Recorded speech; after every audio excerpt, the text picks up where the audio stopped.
Assalamualaikum warahmatullahi wabarakatuh. Saya Monica Febriansyah. Di sini saya ingin mempresentasikan tentang analisis kemampuan proses.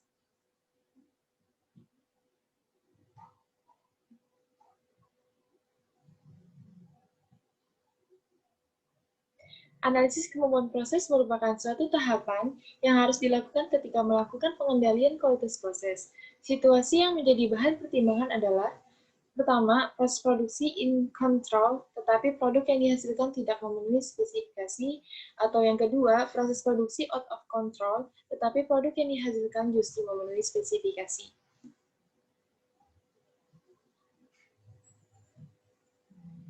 Dalam analisis kemampuan proses, ada dua asumsi penting yang digunakan. Yang pertama, proses berada dalam batas kontrol atau in control. Yang kedua, distribusi proses adalah distribusi normal. Alasannya, apabila proses tidak berada dalam batas pengendalian statistik, maka proses tidak dapat diperkirakan kemampuannya dari sudut pelanggan. Kemampuan proses diartikan sebagai variabilitas proses yang bukan disebabkan oleh sebab khusus. Analisis kemampuan proses mendefinisikan kemampuan proses memenuhi spesifikasi atau mengukur kinerja proses. Analisis kemampuan proses juga merupakan prosedur yang digunakan untuk memprediksi kinerja jangka panjang yang berada dalam batas pengendalian proses statistik. Yang perlu diingat adalah, analisis kemampuan proses harus dilakukan apabila proses berada dalam batas pengendali statistik atau in statistical control. Dengan kata lain, dalam proses tersebut, yang boleh menyebabkan penyimpangan hanyalah penyebab umum. Identifikasi adanya sebab khusus menyebabkan langkah analisis kemampuan proses dihentikan untuk kemudian melakukan perbaikan. Dalam analisis kemampuan proses dikenal adanya batas spesifikasi yang ditentukan berdasarkan kebutuhan pelanggan, apa yang diinginkan pelanggan terhadap produk atau layanan yang dianalisis dengan riset pasar, dan dikombinasikan dengan perancangan produk. Batas spesifikasi sering disebut dengan batas-batas toleransi meliputi: yang pertama, batas spesifikasi atau batas toleransi atas; yang kedua, batas spesifikasi atau batas toleransi bawah. Kedua batas tersebut merupakan batas kesesuaian unit-unit secara individu dengan operasi manufaktur atau jasa. Kemampuan proses biasanya ditujukan dengan formulasi 3 sigma atau secara keseluruhan mencakup 6 sigma, di mana sigma menunjukkan pertimpangan standar atau standar deviasi, proses yang berada dalam kondisi in statistical control tanpa ada perubahan atau penyimpangan. Jika proses terpusat pada spesifikasi nominal dan mengikuti distribusi probabilitas normal, maka terdapat 99,73% produk berada dalam batas 3 sigma dari spesifikasi nominal. Proses yang berada pada kondisi in statistical control berada pada kemampuan proses 6 sigma, namun dalam banyak industri ada yang telah mengubah batas-batas spesifikasi hingga mendekati kesempurnaan. Hal inilah yang banyak diminati para pemimpin dan pelaksana proses. Alasan utama dalam mengkuantifikasi kemampuan proses adalah agar dapat menghitung kemampuan proses untuk dapat berpegang pada spesifikasi produk. Analisis kemampuan proses digunakan untuk: yang pertama, memperkirakan seberapa baik proses akan memenuhi toleransi. Yang kedua, membantu perancangan produk dalam memilih atau mengubah proses. Yang ketiga, membantu dalam pembentukan interval untuk pengendalian interval antara pengambilan sampel. Yang keempat, menetapkan persyaratan penampilan alat produk. Yang kelima, memilih di antara penjual yang bersaing. Yang keenam, merencanakan urutan proses produksi apabila ada pengaruh interaktif proses pada toleransi. Yang ketujuh, mengurangi variabilitas dalam proses produksi. Batas spesifikasi dan batas kendali. Batas kendali dan batas spesifikasi itu tidak sama. Batas spesifikasi atau toleransi adalah batas kesesuaian unit secara individu dengan operasi manufaktur atau jasa.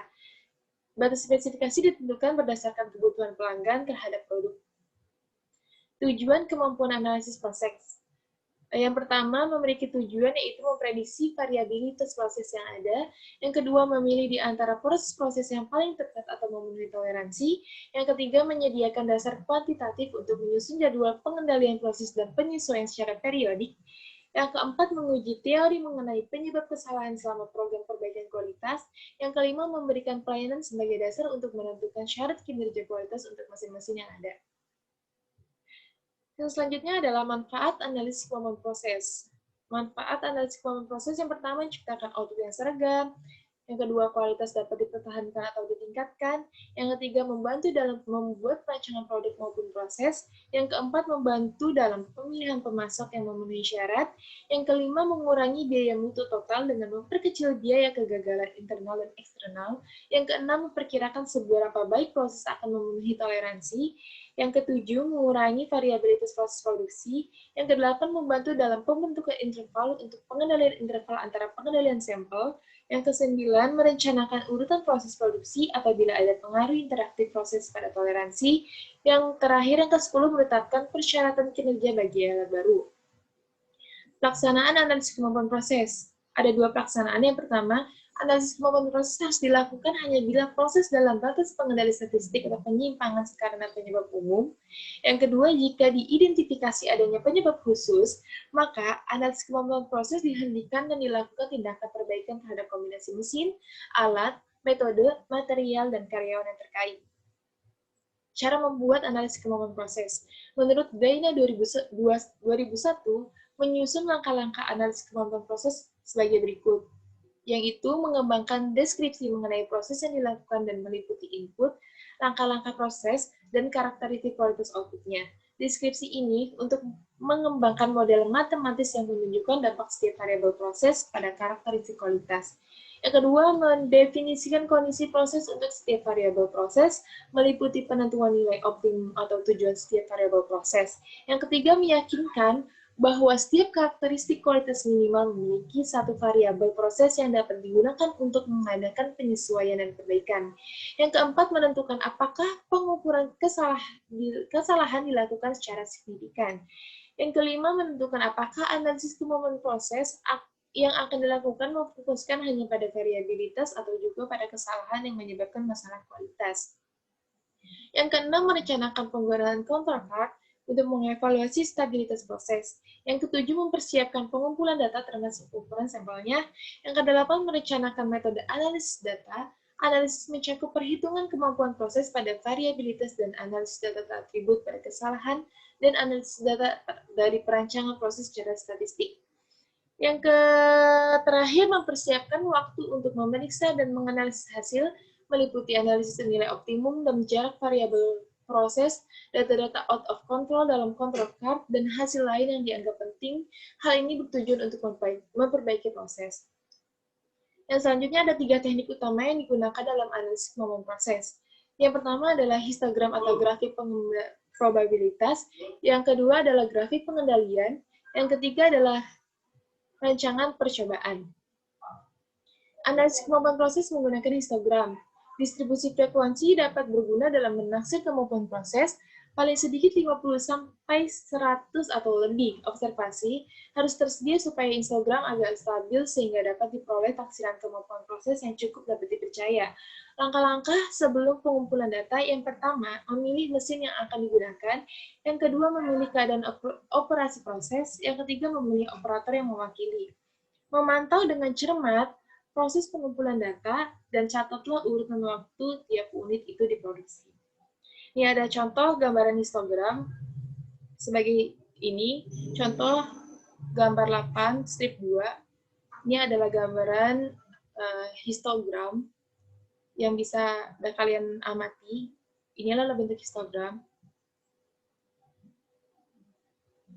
Dan selanjutnya, analisis kemampuan proses menggunakan grafik probabilitas. Grafik probabilitas merupakan alternatif terhadap histogram yang dapat digunakan untuk menentukan bentuk, pusat, dan penyebaran distribusi. Grafik probabilitas adalah grafik data peringkat terhadap frekuensi kumulatif sampel pada kertas khusus dengan skala tegak dipilih sedemikian hingga distribusi kumulatif yang dianggap bentuk tertentu adalah garis lurus. Ini adalah gambaran proses menggunakan grafik probabilitas.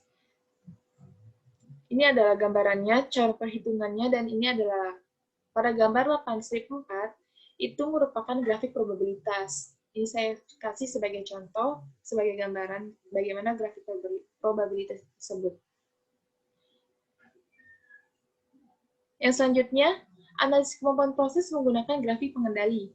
Grafik pengendali variabel Montgomery 1996, grafik pengendali digunakan untuk menaksir parameter suatu proses produksi dan melalui informasi ini dapat menentukan kemampuan proses. Grafik pengendali juga dapat memberi informasi yang berguna dalam meningkatkan proses tersebut.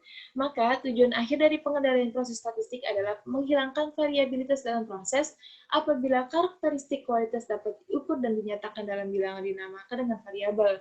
Dalam hal tersebut, tepat untuk menggambarkan karakteristik kualitas dengan ukuran tengah dan ukuran variabilitas.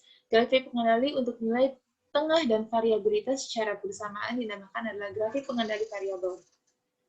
Di sini adalah rumus untuk cari pada grafik, dan contoh hasil olah datanya seperti ini yang menggunakan grafik pengendali. Kalian bisa amati contohnya. Sekian presentasi dari saya. Terima kasih. Wassalamualaikum warahmatullahi wabarakatuh.